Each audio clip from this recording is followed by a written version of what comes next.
Lisa's got a question here in the chat. I know non-dual awakenings are more transcendent and Kundalini awakenings are more embodied. What do you think causes you to have one over the other? That's a great question. Yeah, so I'll begin by saying I feel that there's actually only one type of awakening happening, or spiritual awakening or spiritual transformation. It's not that there's like these different types and like, you've got a non-dual one or I've got a Kundalini one. I think it's all spiritual awakening. It just looks different for people. It happens in different orders of experience and themes and at different paces and frequencies. And that's what makes it all unique and exciting, but that's also what makes it confusing.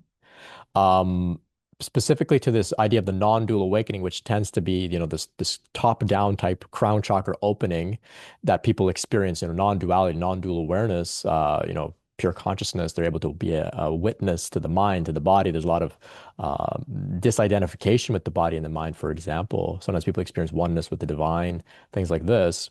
And then there's the notion of like a bottom-up Kundalini awakening, which people describe Kundalini originally, the idea is that it's coiled at the base of the spine. It begins to move up the spinal column, and it tends to have more to do with the body as opposed to the mind being, expanded or conscious being expanded.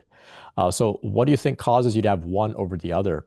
Well, firstly, we can look at the most basic answer is the type of practices that people are doing. So if people are doing very specific practices to use breath work or visualization or asanas or body locks, bandhas, to awaken the Kundalini energy at the base of the spine. If they're doing that type of stuff, then naturally they will have a Kundalini rising uh, within their body. Maybe I shouldn't say they will, they could. Whereas others maybe are engaging in non-dual meditations, trying to abide as a witness of the mind, trying to abide as open awareness. And so in engaging in those practices, you may have a non-dual awakening where, you have this big expansion in the crown or in the head, as it appears to be. So that can be the obvious answer for, what causes people to have one or the other. Outside of that, there could be so many other ways of looking at it, our particular energetic disposition. Some of us are just less in the body by default. And so having access to non-duality is like just around the corner for them. Whereas others are so embodied, they're so in touch with their body that they can just have more access to an embodied Kundalini rising, for example, and that may have to do with different dispositions, energetic constitutions. Maybe some Ayurveda stuff involved in that as well.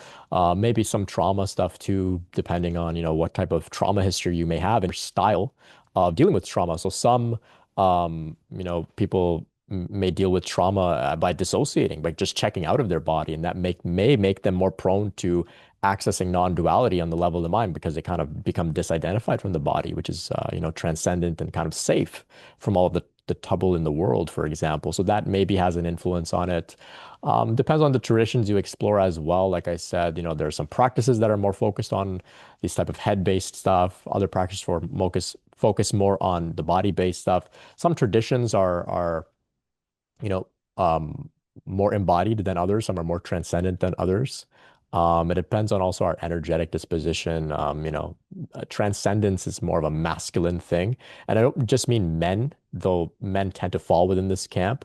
Whereas if you just look at, if you look at Buddhism, you look at Zen, they're very masculine, patriarchal type traditions. Whereas if you look at the more embodied paths, like people, like particularly women, they're really in touch with nature, in touch with the rhythms of the earth. They're very embodied in their body. They're feeling rather than transcending. So there's this general notion of like the masculine and the feminine. But ultimately, I see it as the integration of the two. So regardless of what type of awakening you're having, ultimately, like I was sharing earlier, bringing it into the heart where the masculine and the feminine merge, there's embodiment, there's like an immanence, and then there's also the transcendence simultaneously. It's paradoxical, but it's such a beautiful place to be in that type of integrated state. So that's a great question, Lisa.